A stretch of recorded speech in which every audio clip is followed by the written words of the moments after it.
My husband looked me in the eyes and screamed, "Go to hell with that brat." But when the judge finished reading the judgment, the entire courtroom fell into a deathly silence. Even Michael's expensive lawyer, with his impeccable $2,000 suit, turned pale. In 22 years of marriage, I had never seen my husband with that expression, half shock, half terror. And for the first time in years, I truly smiled. But before we continue, make sure you're subscribed to the channel and write in the comments, where are you watching from? We love to know how far our stories travel. Everything fell apart 3 months ago, on an ordinary Tuesday. I was finishing up dinner preparations when Michael came home earlier than usual. It was strange. He normally stayed at the office until 9 o'clock at night, sometimes later. In recent years, we rarely had dinner together. I remember I was chopping carrots when he walked into the kitchen. "We need to talk, Eleanor." Something in the coldness of his voice made a pit form in my stomach. I put down the knife, wiped my hands on my apron, and sat at the table. Michael remained standing, arms crossed, not looking at me directly. "I'm leaving." 2 words, just like that, as if he were telling me he was going to the grocery store. "What?" was all I could say. "I don't want this marriage anymore. It's over. I don't feel what I used to. I'm in love with someone else." The world stopped. 22 years of life together, reduced to a few sentences thrown like rocks at my face. I looked at the man in front of me, trying to recognize the young man I fell in love with 2 decades ago. I couldn't. "Who is she?"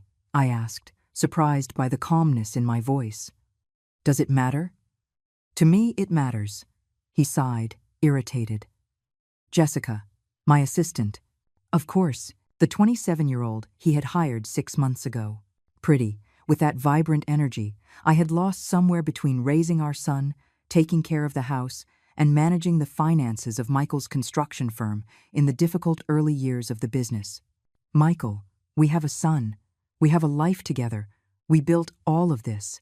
And you're going to get what you deserve," he interrupted me.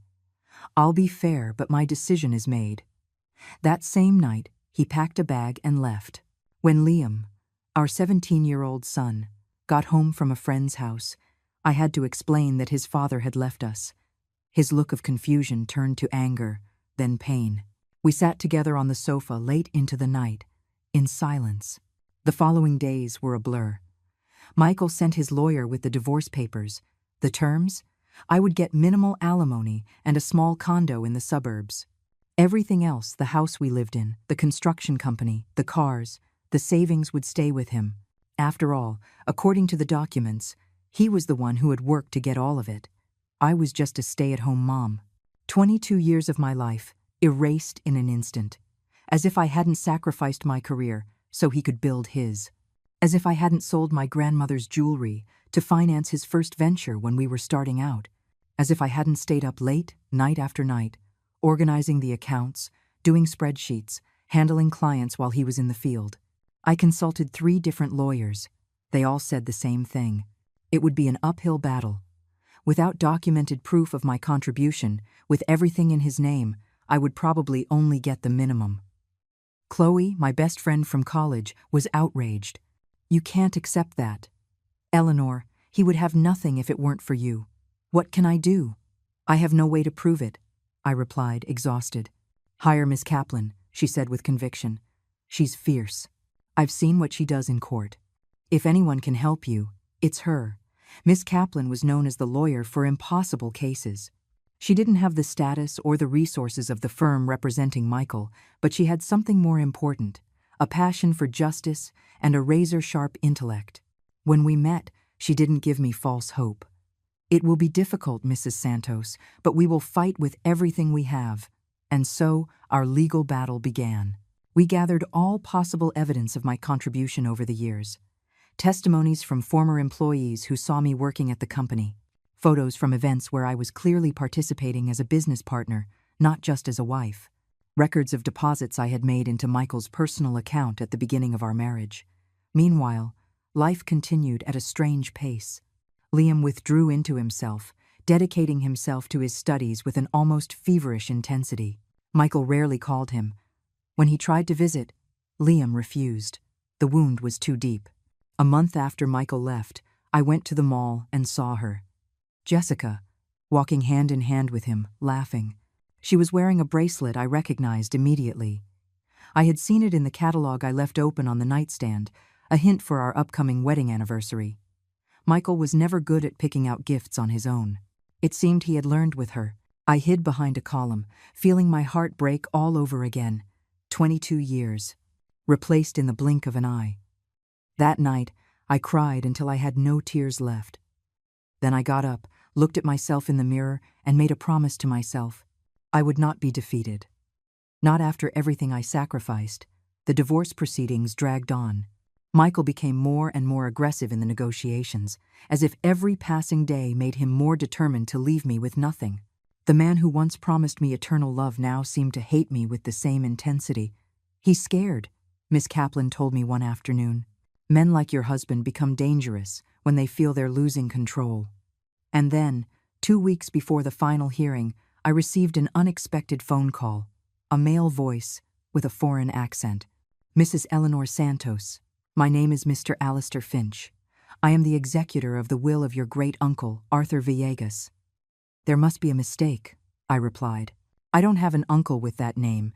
He was your maternal grandmother's brother. He lived most of his life in Portugal, passed away a month ago, and left a rather specific will. I vaguely remembered my mother mentioning a great-uncle who had emigrated when he was young. I never met him personally. And what does that have to do with me, mister? Arthur left his entire fortune to you, madam, his only great niece. Silence. I couldn't process what I was hearing. Fortune? What fortune? Properties in Lisbon and the Algarve, various investments, some shares in companies. The preliminary valuation indicates an estate of approximately 4 million euros, over 80 million Mexican pesos. Over 80 million pesos. I felt the world spin. Wait, the prompt says to use dollars. Let's recalculate. 4M euros is to 4. 3M USD. I'll use that. The preliminary valuation indicates an estate of approximately 4 million euros, nearly $5 million. I felt the world spin. Why? Why me? In his will, mister, Arthur mentions that 30 years ago, when he visited Austin, you were the only person in the family who received him with genuine affection. You were very young. Perhaps you don't even remember. And then, like a flash, I remembered. An old man visiting our house when I was about 12. My parents were always busy, barely had time for him. But I loved listening to his stories about Portugal, about the sea and the trips he took. I spent a whole week showing him the city, taking him to places I thought were beautiful, listening to his advice and adventures. Mr. Arthur never forgot your kindness, Mr. Finch continued. He followed your life from a distance. He knew about your marriage, the birth of your son. He stayed informed through distant relatives. A single week of childish kindness, 3 decades ago. And now, this. The documents will be formally presented to the American court next week. As the inheritance was received after the separation, in fact, it does not enter into the division of assets in your divorce. It is exclusively yours. When I hung up, I sat on the sofa, stunned. An hour later, Miss Kaplan called me, euphoric. You're not going to believe this. The Portuguese lawyer just contacted me. Eleanor, this changes everything. And it really did. The morning of the final hearing, the sky was overcast. Heavy clouds threatened a storm, perfectly matching the atmosphere inside the courthouse. My stomach was a knot of anxiety as I adjusted the skirt of my only decent suit, bought years ago for Michael's company events, where I appeared as the dedicated wife. Beside me, Miss Kaplan maintained her composure, but her eyes shone with a fierce determination. Liam had insisted on coming with me despite my protests. At 17, he looked older, his face hardened by the disappointment in his father. Mom, I'll be by your side, he told me as we crossed the courthouse doors. Always. Those words were the only comfort I had at that moment. When we entered the courtroom, Michael was already there, sitting next to his lawyer, Mr. Harrington, a middle-aged man with a reputation for being ruthless in legal circles. And next to Michael, to my surprise, Jessica. She wore a tight dress, her hair impeccably styled, looking at me with a mixture of triumph and disdain. The audacity, I thought, bringing the mistress to the divorce. Michael didn't look at me directly. In the last 3 months, he had transformed into a complete stranger. The man who for years shared my bed now seemed unable to hold my gaze for more than 2 seconds. The judge entered. Judge Davis, a woman of about 60, with penetrating eyes and a stern expression. She began the proceedings efficiently, reviewing the facts of the case. Mr. Harrington was the first to speak, presenting his case with arrogant confidence. Your Honor, the facts are simple. My client, Mr. Michael Santos, built a successful company on his own through his tireless work and entrepreneurial vision. Mrs. Eleanor, although she was a present wife and mother, did not contribute financially to the acquisition of the assets. I felt my blood boil. Miss Kaplan squeezed my hand under the table, signaling me to stay calm. My client's offer is more than generous, he continued. A 2-bedroom condo and a monthly alimony adequate for Mrs. Eleanor's needs. As for the Santos construction firm, there is no discussion. It was the exclusive fruit of Mr. Michael's work. When Miss Kaplan stood up to present our case, her voice was firm and clear. Your Honor, the version presented by my esteemed colleague is, to say the least, a gross distortion of reality. Mrs. Eleanor not only supported her husband emotionally all these years, but she was a fundamental part of the company's success. She presented our testimonies, photos, circumstantial evidence of my contribution. As she spoke, I noticed Michael becoming increasingly restless, whispering furiously with his lawyer. Furthermore, Miss Kaplan continued, I would like to present a new fact that directly influences this case. It was at that moment that the courtroom door opened and Mr. Alistair Finch entered, carrying an elegant briefcase. Michael turned abruptly to see who the newcomer was, frowning in confusion. With your Honor's permission, Miss Kaplan said, I would like to call Mr. Alistair Finch, executor of the will of Mr. Arthur Villegas, my client's great-uncle. The judge nodded, and Mr. Finch approached, handing official documents to the magistrate. She examined them carefully, her eyebrows rising as she read. These documents prove that Mrs. Eleanor Santos is the sole heir to a considerable fortune, valued at approximately 4 million euros, Mr. Finch explained. The inheritance includes properties in Portugal, diversified investments, and shares in companies, all legally documented, with taxes duly paid. The judge studied the documents for long minutes. The entire courtroom remained silent. I could feel everyone's eyes on me, the woman who, seconds before, was being portrayed as a dependent housewife and now appeared as the heiress to a fortune. I would like to clarify, Miss Kaplan added, that this inheritance was received after the de facto separation, therefore, it is not part of the assets to be divided in the divorce. It belongs exclusively to my client. That's when it happened. Michael shot up abruptly, his face contorted in a mixture of shock and fury. This is a farce, he shouted. She's lying. There's no uncle. There's no inheritance. Mr. Santos, control yourself, the judge warned severely. But Michael was beside himself. He pointed a finger at me, shaking with rage. Take your son out of here and go to hell. This is a setup. The silence that followed was deafening. Even the court reporter stopped typing, hands suspended over the keyboard. You miserable traitor. The words escaped my mouth before I could stop them. The judge banged her gavel hard. Mr. Santos, one more comment like that, and you will be removed from this courtroom and fined for contempt. Sit down immediately. Michael sat down, still trembling. Jessica was pale, looking at him as if she were seeing a stranger. Mr. Harrington was desperately trying to calm his client, whispering quickly in his ear. The judge adjusted her glasses and looked directly at me. Mrs. Santos, do you confirm that you are the sole heir of Mr. Arthur Villegas, and that this inheritance was received after the de facto separation of the couple? Yes, Your Honor, I replied, my voice surprisingly firm. She nodded, examined the documents again, and then announced, in light of this new information and the evidence presented by the defense regarding Mrs. Eleanor's contribution to the construction of the family patrimony, this court determines a 30-minute recess so that I can properly review the case before issuing the judgment. As the judge retreated, I felt Liam's hand squeeze mine. I looked at my son and saw his eyes were moist, but a small smile was forming on his lips. On the other side of the room, Michael seemed to have aged 10 years in 10 minutes.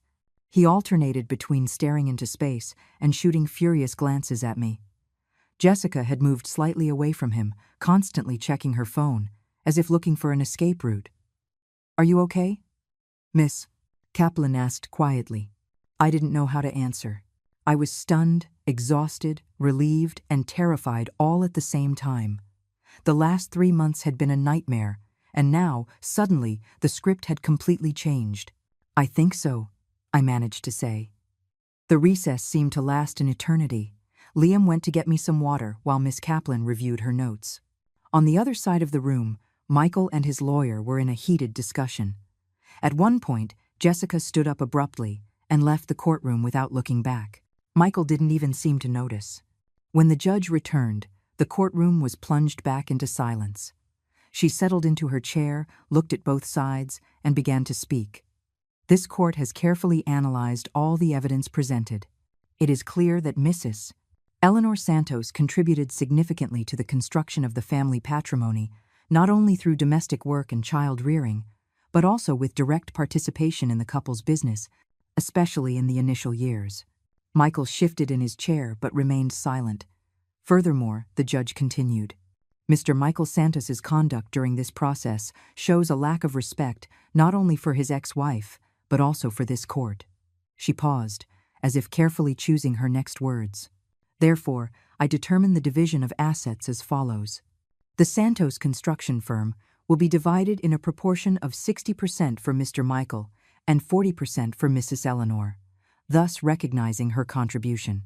The main house will remain with Mrs. Eleanor, where she can reside with her minor son.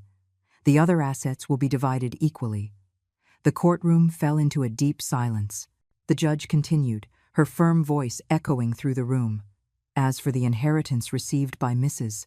Eleanor, as it was acquired after the de facto separation, it is not part of the division of assets and belongs exclusively to her." I looked at Michael. His face had lost all color. The man who for years made me feel small, invisible, now seemed diminished, cornered.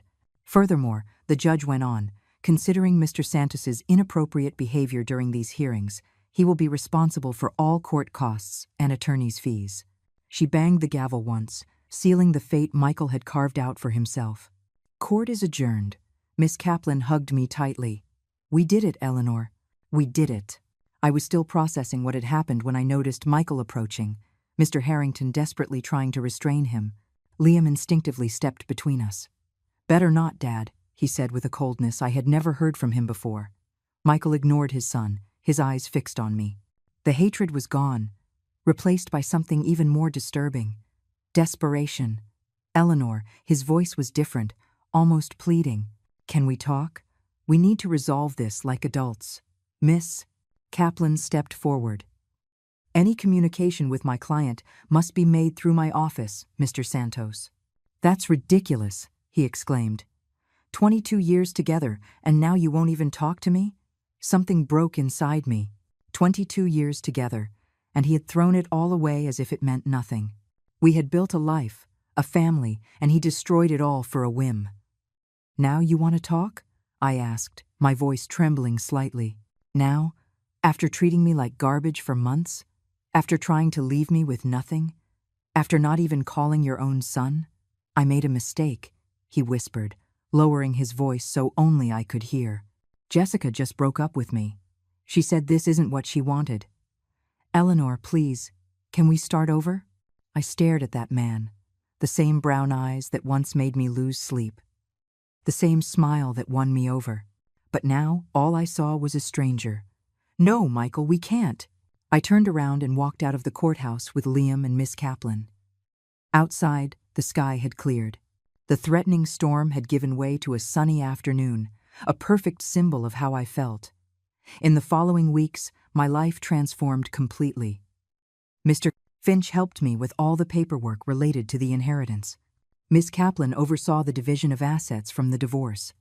Michael tried to contact me several times, but I kept my distance. It was as if a chapter of my life had finally closed. Liam was lighter. He continued to be dedicated to his studies, but he started smiling again, going out with friends, planning the future. I'm thinking of studying architecture, he told me one night at dinner. I thought you wanted to go into pre-med. That was to please Dad, he admitted. Architecture has always been what I wanted. A month after the hearing, Mr. Finch invited me to go to Portugal to see the properties that now belong to me. At first, I hesitated. I had never traveled abroad. I had never done something so big on my own. You should go, Liam insisted. See a bit of the world. You spent so much time taking care of everyone that you forgot to live, Mom. He was right. For years, I lived for others. First Michael, then Liam, then the company. I always put my needs, my dreams, last. We decided we would make the trip together during his school vacation. It would be our first big adventure, just the two of us. Before leaving, one last loose end needed to be tied up. Michael had asked to meet at a neutral coffee shop to talk civilly. Miss Kaplan advised me to accept. It was better to keep things amicable, especially for Liam's sake. I chose a busy coffee shop downtown. I arrived a few minutes early and ordered a cappuccino. Michael showed up on time looking haggard. The elegant suit he used to wear now seemed too big for his frame. "Thanks for coming," he said, sitting across from me. I nodded, waiting for him to continue. "Eleanor, I know I messed up. I was selfish, cruel. I have no excuses." I remained silent. What answer could I give to that? Jessica, she was only interested in the money. As soon as she realized I would lose a significant part of the company, she disappeared. I saw her last week with one of our richest clients. I felt a twinge of pity, but I was surprised to realize there was no longer any resentment, just a deep indifference. "What do you want, Michael?" He took a deep breath. "I wanted to know if there's any chance, any possibility that we could get back together, that we could be a family again." I looked at the man who was once the center of my universe. I remembered the good years, the shared dreams, the struggles and achievements. But I also remembered the ease with which he threw it all away, the cruelty with which he treated me, the coldness with which he ignored his own son. "No, Michael, we can't," he lowered his eyes. "Are you going to sell your part of the company?" So that was it. He was worried about the business. "I haven't decided yet," I answered honestly. "For now, I'll keep my shares. The company is doing well, and it's a good investment." He nodded, seeming both relieved and disappointed. "And Portugal? Are you really going?" "Yes, Liam and I leave next month. We're going to see the properties, spend some time there." "Are you moving there?" "I don't know, Michael. I'm learning not to plan the future so much, to live one day at a time." We finished our coffee in silence. When we said goodbye on the sidewalk, there was a finality to the moment that we both felt. "Take care, Eleanor," he said. "You too, Michael." I walked away without looking back. A part of me was sad, not for the end of the marriage, but for the end of an era, for the dreams that would never be realized, for the plans that would never get off the paper. But another part, a part that was growing every day, was hopeful. For the first time in decades, my future was mine to shape. I was no longer just Michael's wife, Liam's mother. I was Eleanor, a woman with resources, with possibilities, with a whole world to explore. The night before our trip, Liam and I had dinner at home, the same house I almost lost, which was now truly ours. We had redecorated a few rooms, changed the furniture arrangement, transforming the space into something new. "I'm proud of you, Mom," Liam said suddenly, "for how you handled all this, for how you didn't give up." I smiled at my son, this young man who had become my rock during the hardest times. "I learned that we are stronger than we think," I replied, "and that it's never too late to start over." Later, alone in my room, I looked at the half-packed suitcase on the bed. Passport, documents, clothes, all ready for a journey I never imagined taking. Next to the suitcase, a photo of when I was 12, with my great-uncle Arthur. I barely remembered that meeting, but apparently that week of childish kindness had deeply marked the man. Small acts of kindness, I thought. We never know how they come back to us. That night I slept without dreaming, without nightmares, without waking up startled as I had for months. For the first time in a long time, I slept with the certainty that, regardless of what the future held, I would be okay. The next morning, we left for the airport. A new life was waiting on the other side of the ocean. Maybe temporary, maybe permanent. The important thing was that, for the first time, the choice was mine. "Ready?" Liam asked as we boarded. I smiled, squeezing his hand. More than ever. The plane took off, leaving behind the city that had been my home my entire life. Through the window, I saw the clouds, the infinite sky, and felt a freedom I had never experienced before. Michael had told me to go to hell, but instead, I found my own paradise. Portugal welcomed us with bright sunshine and a deep blue sky I had never seen. The air had a different scent, a mix of sea breeze, flowers, and something indefinable that I could only describe as new, Mr. Finch was waiting for us at the Lisbon airport, an elegant man in his 50s with a kind smile and attentive eyes. He led us to a gleaming black car where a uniformed driver was already waiting. "Welcome to Portugal," Mr. Finch said as we settled into the back seat. "Mr. Arthur would be very happy to know that you will finally see his properties, Mrs. Eleanor." It was still strange to hear that. His properties. As if I, a woman from Austin, who until 3 months ago was fighting not to lose her own home, was suddenly the owner of real estate on another continent. I loved Lisbon immediately. The old buildings with their colorful facades, the cobblestone streets that wound up and down steep hills, the yellow trams that looked like something out of an old movie. It was like being in another world, in another time. Our first stop was an apartment in Chiado, one of the most elegant neighborhoods in the city. The 19th century building had a facade of blue and white tiles. The doorman greeted us with respect, as if he already knew who I was. When Mr. Finch opened the apartment door, I gasped. It was spacious and bright, with high windows overlooking a stunning view of the Tagus River. The furniture was old but well preserved, an elegant mix of traditional Portuguese pieces and some more modern items. "This was Mr. Arthur's main home for many years," Mr. Finch explained as he guided us through the space. "He loved this place. He said he could feel the heart of Lisbon beating here." I walked to one of the windows and looked out at the city spread before me, so different from everything I knew, so far from my previous reality. "It's beautiful," I whispered. Liam was exploring the apartment with enthusiasm, opening doors, looking at every detail. "Mom, it has 3 bedrooms, and look at the size of this kitchen." Mr. Finch smiled, clearly pleased with our reaction. "There's more," he said. "Mr. Arthur also owned a house in the Algarve, on the south coast, a beautiful place to rest, and there's the share in the winery in the Douro region." The winery in the Douro took me by surprise. "A winery? I don't know anything about wine." Mr. Finch laughed. "Don't worry, there are competent managers taking care of everything for years. The winery runs very well even without the owner's direct supervision.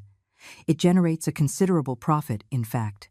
In the following days, Mr. Finch showed us each property, each investment.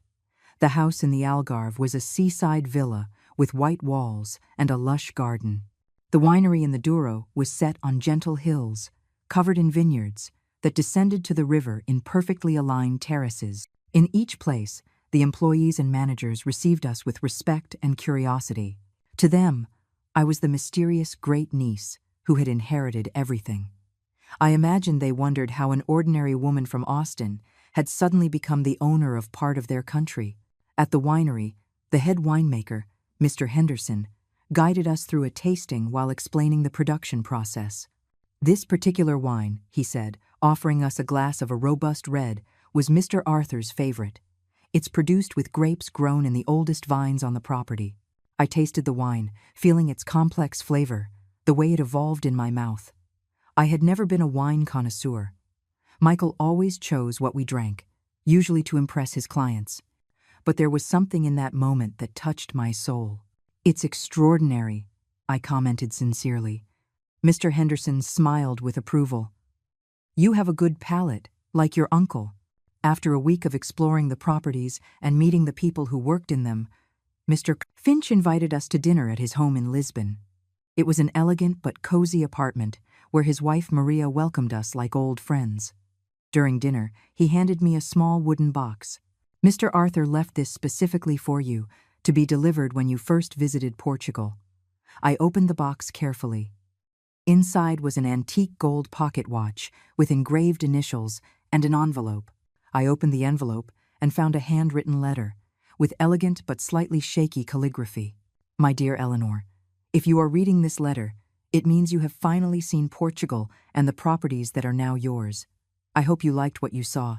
You may be wondering why I left everything to you, a great niece I barely knew.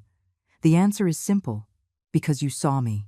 When I visited Austin so many years ago, you were the only person who truly saw me as a human being, not just as a distant relative or an obligation. You showed me your city with pride. You told me your dreams. You listened to my stories when everyone else was too busy. For a 12-year-old girl, you showed extraordinary compassion and generosity of spirit. Over the years, I followed your life from a distance. I saw you get married, have your son, build a life. I knew about the difficulties you faced. I admired your silent resilience. This watch belonged to my father, your great-grandfather.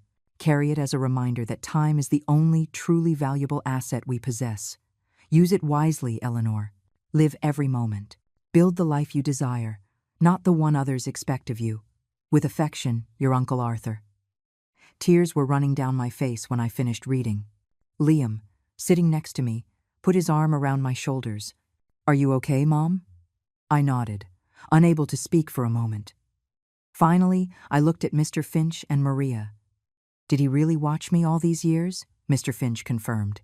Mr. Arthur had some distant relatives in Austin who kept him informed.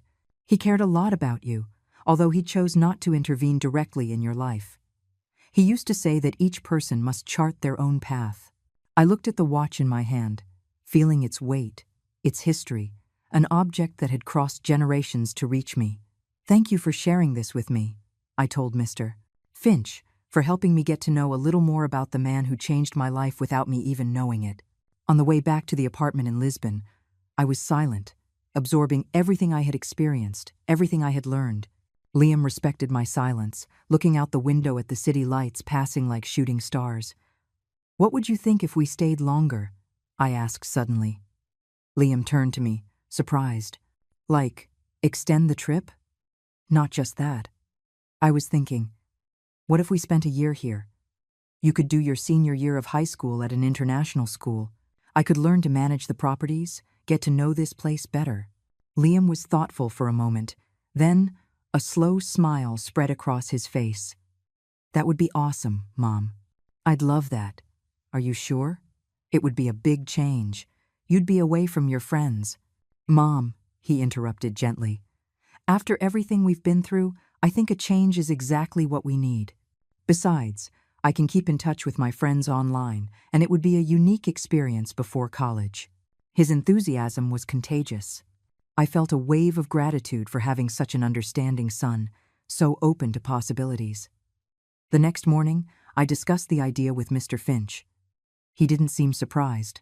In fact, I was hoping you would consider that possibility. Mr. Arthur always imagined you might want to build a new life here.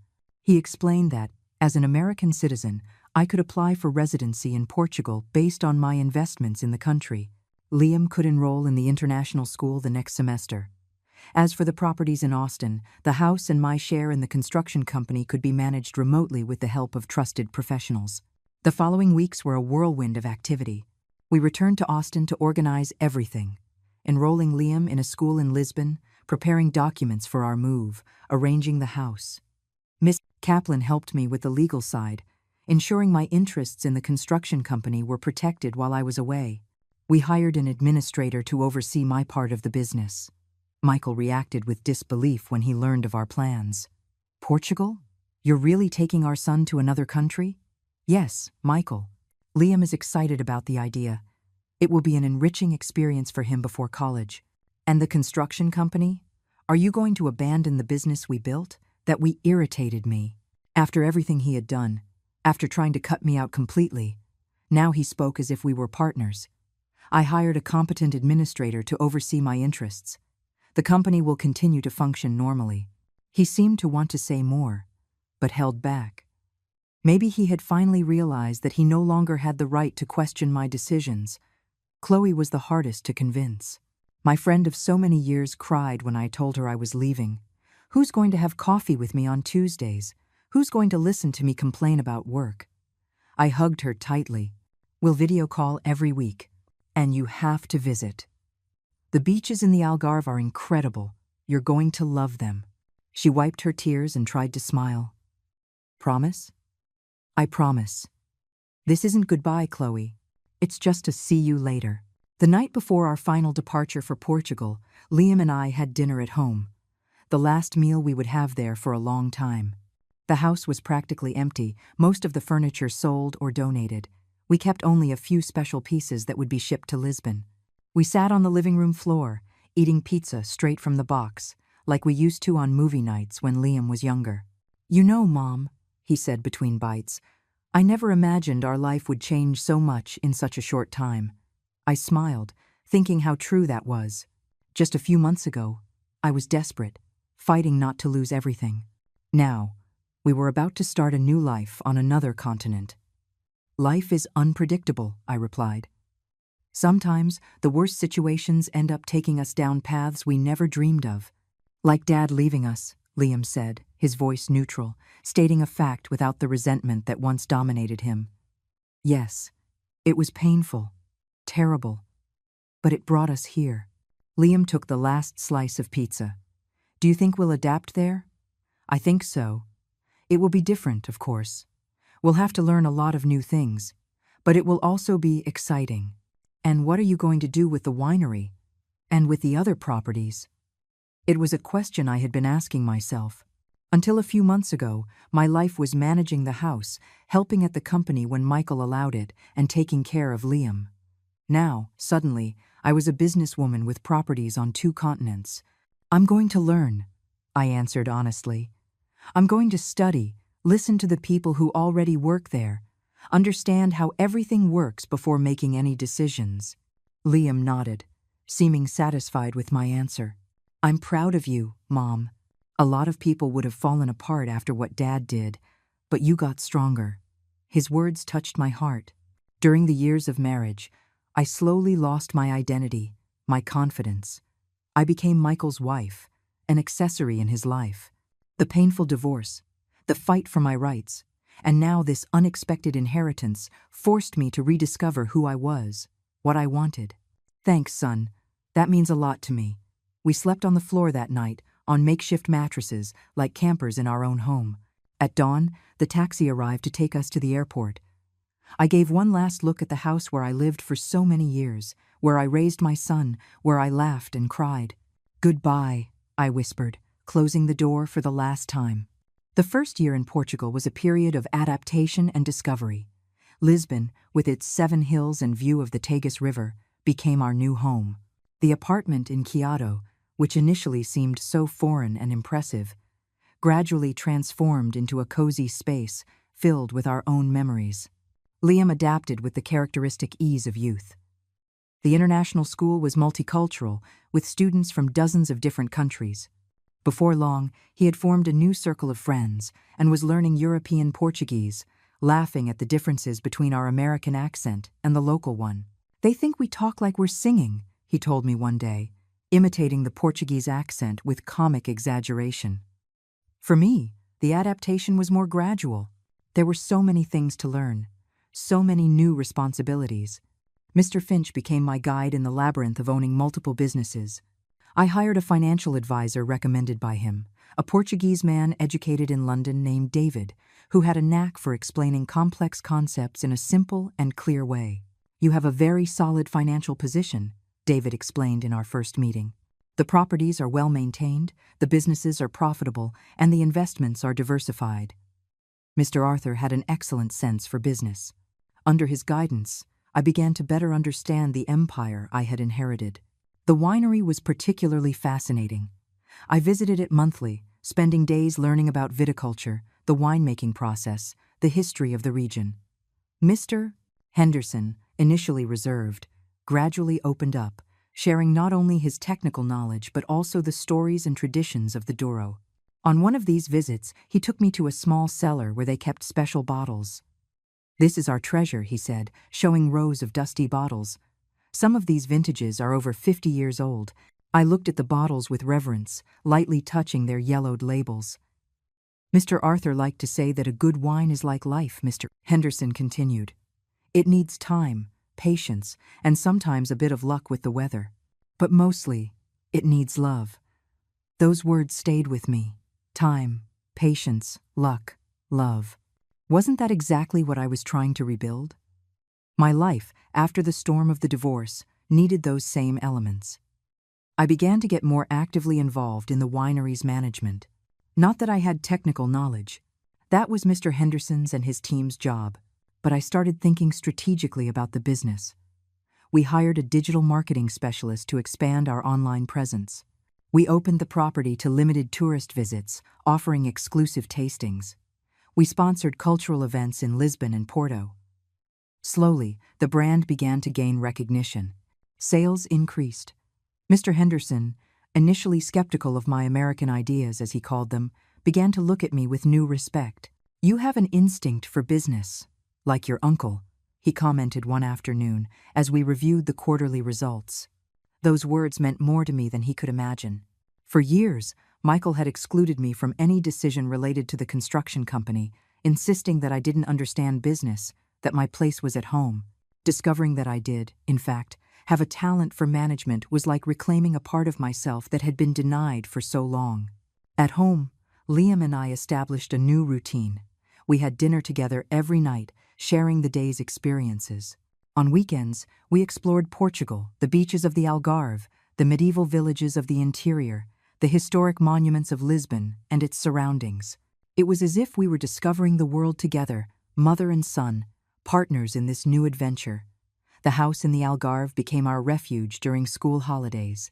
Situated in a small cove with direct access to an almost private beach, it was a place of absolute tranquility. Liam loved swimming in the crystal-clear sea, exploring the nearby cliffs, or just relaxing under the Mediterranean sunday. It was there, on a golden summer afternoon, that he told me he had been accepted into the architecture program at the University of Lisbon. "They loved my portfolio," he said, unable to contain his smile, especially the drawings I did here in the Algarve. I hugged him tightly, my heart overflowing with pride. My son, who had faced his father's rejection, the turmoil of divorce, the move to another country, was thriving, following his own path. "Does your father know?" I asked gently. Liam shrugged. I sent him an email. He replied that he's happy for me, but still thinks pre-med would be a safer choice. Typical of Michael, I thought, always wanting to control, always believing he knew what was best for others. "And what do you think?" Liam asked, watching me closely. "I think you should follow what you love," I replied without hesitation. Life is too short to do something that doesn't make you happy just because it seems safe or because other people think it's the right thing. Liam's smile widened. "I thought you'd say that." As I watched my son swim in the sparkling sea, I reflected on how much our lives had changed. The pain we felt, the tears we shed, seemed to belong to another life, another time, not that I had forgotten. The scar of Michael's betrayal would always be there, but it didn't hurt in the same way anymore. In Lisbon, my social life also began to flourish. I made friends with other expatriates, an American painter, a pair of French chefs, an English writer. Through them, I met local Portuguese, was included in dinners, gallery openings, poetry readings. It was at one of these events, a photography exhibition in a small gallery in Alfama, that I met Robert. Not my great-uncle, but a university professor of Portuguese literature, with graying temples and intelligent blue eyes. He approached me as I was observing a black and white photograph of the Tagus River during a storm. "It's amazing how the same landscape can look so different depending on the light, isn't it?" he commented in Portuguese. I turned, surprised as much by the observation as by the American accent. "Are you from the States?" He smiled. "No, I'm Portuguese, but I spent a few years teaching at a university in Mexico City." The accent stuck a bit. We talked for almost an hour, discovering common interests in literature, music, wine. He knew the Douro well. His family was originally from the region and was intrigued when I mentioned the winery. "Menderos? That wine is extraordinary. I'm impressed." At the end of the night, he asked for my phone number. I hesitated for a moment. Since the divorce, I hadn't considered the possibility of meeting someone new. But there was something about Robert, his kindness, his unpretentious intelligence, the respect with which he treated me that made me give him a chance. Our first date was lunch at a small restaurant on the riverbank. We talked for hours, discovering more about each other. Robert was a widower of 5 years, had 2 adult children who lived in Porto. He loved his job as a professor, but dreamed of writing a novel one day. "And you?" he asked. "What brought you to Portugal?" I told him a condensed version of my story. The difficult divorce, the unexpected inheritance, the decision to start over in a new country. "That must have been difficult," he commented, his eyes full of genuine understanding. "It was, but it was also liberating. I discovered a strength I didn't know I had." He smiled. "That's evident. You rebuilt your life in a foreign country. You're managing complex businesses, raising your son alone. It's admirable." I felt my face flush. I wasn't used to sincere compliments. Michael, in the last years of our marriage, had become a master of disguised little criticisms, comments that mined my confidence so subtly I barely noticed. Robert was different. There was an authenticity to him that was refreshing. He wasn't trying to impress. He didn't have a hidden agenda. He was simply himself, a mature man, with his own scars and stories, interested in knowing mine. After that lunch, we started seeing each other regularly. Movies, concerts, walks through the city. I took him to visit the winery in the Douro, where he chatted animatedly with Mr. Henderson about old vintages. I introduced him to Liam, who initially showed the expected caution, but soon was charmed by Robert's easygoing nature and his encyclopedic knowledge of Portuguese architecture. 6 months after we met, Robert invited me for a weekend in Sintra, a charming town outside Lisbon, known for its romantic palaces and mysterious forests. We stayed in a historic inn overlooking the mountains. On the first night, after a candlelit dinner, he took my hand across the table. "Eleanor, I need to tell you something." My heart sped up. For a moment, the old fear surfaced. Would it be another rejection? Another abandonment? "I'm in love with you," he said simply. "I didn't expect this to happen again in my life. After Maria died, I thought that part of me had died too. But you," he paused, searching for the right words. "You brought the light back." I felt tears in my eyes. Not of sadness, but of a happiness that almost hurt. "I'm in love with you too," I replied, my voice almost a whisper. That night, under the Portuguese stars, I felt as if a cycle had completed. The abandonment, the pain, the struggle, everything had led me here, to this moment of unexpected happiness. When we returned to Lisbon, I told Liam about the development of my relationship with Robert. We sat on the terrace of our apartment, watching the sun set over the Tagus. "Are you happy, Mom?" he asked after hearing my confession. "Yes," I answered honestly. "Very happy." He smiled, that smile that lit up his whole face. "Then I'm happy for you. Robert is a great guy, and you deserve someone like him." "Like me?" "Yeah, strong, smart, resilient. You know, after everything we went through, you could have become bitter, untrusting. But you didn't. You stayed open to life, to possibilities. That's incredible." I looked at my son with admiration. When had he become so wise? So understanding? "Do you think it's too soon?" I asked, insecure. "After your father?" Liam shook his head. "Mom, you spent years unhappy with Dad, even before he left. Now you've found someone who makes you happy. Why wait?" I hugged him, grateful to have such a mature and generous son. 2 years had passed since we moved to Portugal. Lisbon was no longer a foreign city to us, but a home. We knew its secret corners, its hidden cafes, its traditions. European Portuguese no longer sounded strange to our ears, although we proudly maintained our American accent. Liam was in his 2nd year of the architecture program, excelling in his studies. He had even interned at a prestigious architecture firm over the summer, where his talent for drawing and his creative vision were quickly noticed. My relationship with Robert flourished. He had become a constant presence in our lives, a partner in the truest sense of the word. We didn't live together, we both valued our individual spaces, but we spent most nights and weekends together. The winery prospered under my renewed management. We had launched a new line of wines that received enthusiastic reviews and significantly increased our international sales. Even Mr. Henderson, traditionalist as he was, recognized the value of the changes we implemented. On an autumn afternoon, I received an unexpected email from Miss Kaplan, my lawyer in Austin.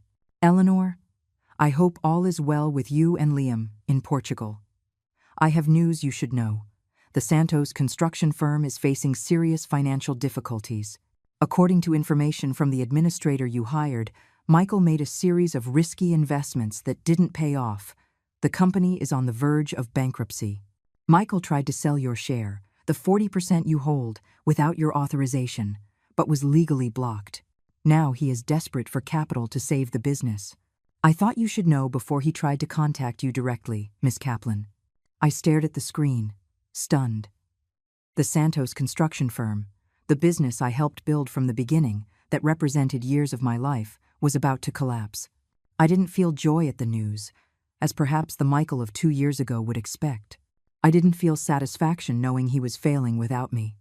I felt only a deep sadness for all the waste, of effort, of potential, of shared dreams. As Miss Kaplan predicted, Michael's email arrived the next day. The tone was desperate, almost pleading, something I never imagined coming from the arrogant man who humiliated me in the courthouse. Eleanor, I hope this email finds you well. I imagine Miss Kaplan has already informed you about the company's situation. We are facing an unprecedented crisis due to some investments that did not yield the expected return. I need your help. With your share of the company as collateral, we can obtain the necessary financing to get through this difficult time. Please, consider this not only for our shared past, but for the future of the company we built together. I know I have no right to ask you for anything, after everything, but I am begging you, not for me, but for the employees who depend on these jobs, for the clients who trusted us, for the legacy we built. Michael, I showed the email to Robert that night, as we had dinner at his apartment. He listened attentively, without interrupting, as I explained the history of the construction company, how much I had invested in it in the early years, how important that business had been to me. What do you want to do? He finally asked. I don't know, I admitted. Part of me wants to let it sink. It would be fair, after how he treated me. But another part of you still cares about the business, he completed softly. I nodded. Not for Michael, but for the construction company, for the people who work there, for what it represents. Robert thought for a moment. You could fly to Austin, see the situation for yourself before making any decisions. The idea of returning to Austin, of facing Michael face to face after so much time, was terrifying, but it also made sense. I couldn't make a decision of this magnitude from a distance, based only on emails. The next morning, I booked a flight to Austin. Liam insisted on coming with me. Are you sure? I asked as we packed. It's going to be awkward. Absolutely, he replied with determination. I'm not letting you face Dad alone. When we arrived at the construction company's headquarters, the imposing building in the business center that was once a source of such pride, I immediately noticed the differences. The front garden was neglected. The receptionist looked stressed. The movement was minimal. The walls that once held photos of large projects now seemed empty. The entire atmosphere was heavy with a kind of silent defeat. Miss Kaplan met us in the lobby. We went up together to the top-floor meeting room, where Michael was already waiting for us. When I saw him, I almost didn't recognize him. The man who had been the center of my universe for so many years seemed to have shrunk. His hair was thinner, gray at the temples. Deep lines marked his face. His eyes, once bright and confident, seemed dull, tired. He stood up when we entered, his gaze shifting anxiously between me and Liam. Eleanor, he said, his voice hoarse. Liam, thank you for coming. The meeting was tense, laden with unsaid emotions. Michael explained the financial situation, essentially the same thing Miss Kaplan had already shown me, just with a layer of excuses and justifications. He talked about the investments that went wrong, the hasty decisions, the missed opportunities. He didn't mention the drinking, but I could smell a faint odor of alcohol even at that hour of the morning. His hands trembled slightly as he turned the pages of the presentation. What exactly do you want from me, Michael? I finally asked when he finished his explanation. He took a deep breath. I need you to invest in the company, or use your share as collateral for a substantial loan. Without that, we'll have to declare bankruptcy in less than 3 months. And why would I do that? Because despite everything, this company is also your creation. You were there from the beginning, Eleanor. Remember when you sold your grandmother's earrings for our first venture? When you worked late doing the accounting? I was surprised he remembered those details, details he had vehemently denied during our divorce. Funny, I commented, keeping my voice neutral. In court, you said I never contributed anything, that everything was the exclusive fruit of your work. He had the decency to look ashamed. I was wrong. I was cruel and unfair to you. I said terrible things, things that weren't true. Like take your son and go to hell, Liam interjected, his voice icy. Michael looked at our son, pain evident in his eyes. Liam, I'm sorry. More than I can express. I was out of my mind that day. You were out of your mind for the last 3 years, Liam retorted. Before that, you were just pretending to be a father. Miss Kaplan put a hand on my arm, a silent reminder to stay focused. I nodded subtly. I'm going to need more information before making any decision, returning to the topic. I want to see all the books, all the contracts, talk to the key managers. And I need to know what steps you took to resolve the situation on your own. Michael seemed momentarily taken aback by my direct approach, but nodded. Of course, anything you want. I have a team ready to give you full access. I spent the next 3 days immersed in the construction company's business, working 12 to 14-hour days. I reviewed every aspect of the operation, interviewed key employees, visited ongoing projects. Liam accompanied me on some of those visits, his perspective as an architecture student surprisingly valuable. The picture that emerged was bleak, but not irreversible. The construction company had solid projects underway, a good reputation with certain loyal clients, and a still competent, though demoralized, core team. The main problem was Michael, his erratic leadership, his impulsive decisions, his growing alcoholism. On the evening of the 3rd day, I sat with Liam and Miss Kaplan on Chloe's patio, discussing my options. You don't owe him anything, Miss Kaplan insisted. After how he treated you, it would be perfectly understandable to let the company sink. But it's not just Michael and his ego at stake, I argued. It's dozens of families who depend on those jobs, projects that affect entire communities. Liam, who had remained silent, finally spoke. You've already made your decision, haven't you? I looked at my son, surprised by his insight. I think so. He smiled. I knew you'd do that. Not because you're weak or because you still care about Dad, but because of who you are, someone who cares about others, who builds instead of destroys. The next day, I called a meeting with Michael and the company's board of directors. I arrived early, prepared, confident in a way I never would have been 2 years earlier. When everyone was present, I laid out my proposal. I am willing to make a substantial investment in the construction company using part of the resources I have in Portugal. In exchange, I want 70% of the shares and total control of the operation. A stunned silence followed my words. Michael looked dazed. That means, I continued, that you, Michael, will remain a minority shareholder, but you will leave executive management. I will form a new board of directors and implement a complete restructuring. You want to kick me out of my own company? Michael asked, incredulous. Out of our company? I corrected gently. And yes, out of executive management. You'll still receive dividends when the company becomes profitable again, and you can keep an honorary title if you wish. But the operational decisions will no longer go through you. The other directors looked at each other, clearly evaluating the proposal. It was no secret to anyone that Michael had become a liability for the company. Why would you do this? Michael asked, his voice almost a whisper. Why not just let it all end? Because unlike you, I never stopped believing in what we built, I answered honestly. And because there are good people who depend on these jobs. There was a long pause as Michael absorbed my words. Finally, he spoke. I need to think about it. You have until tomorrow, I replied, standing up. The offer won't be open indefinitely. I left the meeting room feeling strangely light. Regardless of Michael's decision, I had made mine. Not out of revenge or resentment, but out of a genuine desire to preserve something valuable. Liam was waiting for me in the building's lobby. How did it go? He asked anxiously. We'll see tomorrow, I replied. But whatever his decision, I'm at peace with mine. We spent the rest of the day revisiting places that had been important in our past lives. The park where Liam learned to ride his bike, the ice cream shop we used to go to on Sundays, the school he attended. It was like a farewell, a final tribute to memories that, while important, no longer defined us. The next morning, I received an email from Michael. "Eleanor, I accept your terms. You were always better at this than I was anyway. The company is yours to save or transform as you see fit, Michael."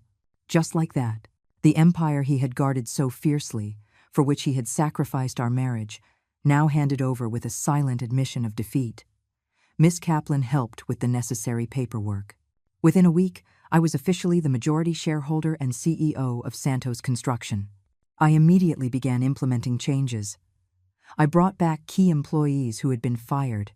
I canceled unviable projects. I focused on areas where we had proven expertise. Michael kept his word and stepped away. I learned from employees that he had finally sought help for his alcoholism, checking into a rehab clinic out of town. Before returning to Portugal, I went to visit him at the clinic. It was a peaceful place, surrounded by well-tended gardens. Michael looked different, thinner, paler, but with clearer eyes than they had been at our first meeting. "Thanks for coming," he said as we sat on a garden bench. "How are you?" I asked, genuinely interested. "Surviving. One day at a time, as they say around here." He paused, looking out at the distant mountains. "You know, for a long time I believed that success was the only thing that mattered. That if I had enough money, enough power, enough respect, I'd be happy. And you weren't?" He shook his head sadly. "The more I got, the emptier I felt. I tried to fill that void with Jessica, with parties, with drinking. Nothing worked. I remained silent, letting him continue. Seeing you and Liam now, how well you're doing, how you rebuilt your lives without me, it made me realize how much I threw away. Not just the marriage, but the chance to watch my son grow up, to build something that lasted beyond money or status." There was a sincerity in his words that moved me. Not enough to change my feelings for him, not enough to erase the past, but enough to feel a kind of peace. "It's never too late to start over, Michael," I said finally. "Liam is still your son. If you've really changed, if you really want to be part of his life, maybe someday it will be possible. Not now, not immediately, but someday." He nodded, his eyes shining with unshed tears. "It's more than I deserve." We parted with a brief handshake, not as bitter ex-spouses, nor as reconciled friends, but as two people who had finally found a way to peace with their shared past. The flight back to Lisbon was calm, both Liam and I lost in our own thoughts. The visit to Austin had stirred something within us. Not regret, not nostalgia, but a kind of closure. As if the last piece of a puzzle had finally found its place, completing a picture we could now appreciate fully. Robert was waiting for us at the Lisbon airport, his face lighting up when he saw us. He hugged Liam warmly, and then wrapped me in his arms, kissing me softly. "Welcome back," he said, taking our bags. "I missed you." On the way home, we told him about our trip, the situation at the construction company, my decision to take control, the meeting with Michael at the clinic. Robert listened attentively, without judging, offering only support and understanding. "You did what you thought was right," he commented when I finished. "That's what matters." In the following days, I dove back into my life in Lisbon, now with the added responsibility of managing the construction company in Austin. Thanks to technology, I could do much of the work remotely, with occasional visits scheduled every few months. I hired a local chief operating officer, a brilliant woman named Rachel, who had been fired by Michael years before, and who brought with her renewed energy and innovative ideas. Under her direct leadership and my strategic guidance, the construction company slowly began to recover. The winery in the Douro continued to thrive. We had just won a major award in an international wine competition, further increasing our visibility in the global market. Liam was flourishing in his architecture studies, already being recognized by professors and colleagues for his exceptional talent. He had started designing a small renovation project for the winery's office, his first real commission, even if it was a commission from his own mother. My relationship with Robert deepened. He had become not only my romantic partner, but my confidant, my best friend. our lives intertwined naturally, without rush, without pressure. On a sunny spring afternoon, we were walking on the beach near the house in the Algarve, where we were spending a long weekend. The sea was calm, a deep blue that seemed to merge with the sky on the horizon. "I've been thinking," Robert began, taking my hand as we walked barefoot on the sand, "about the future." "What kind of thoughts?" I asked, feeling a slight apprehension. Even after 2 years together, a part of me still feared losing the happiness I had found.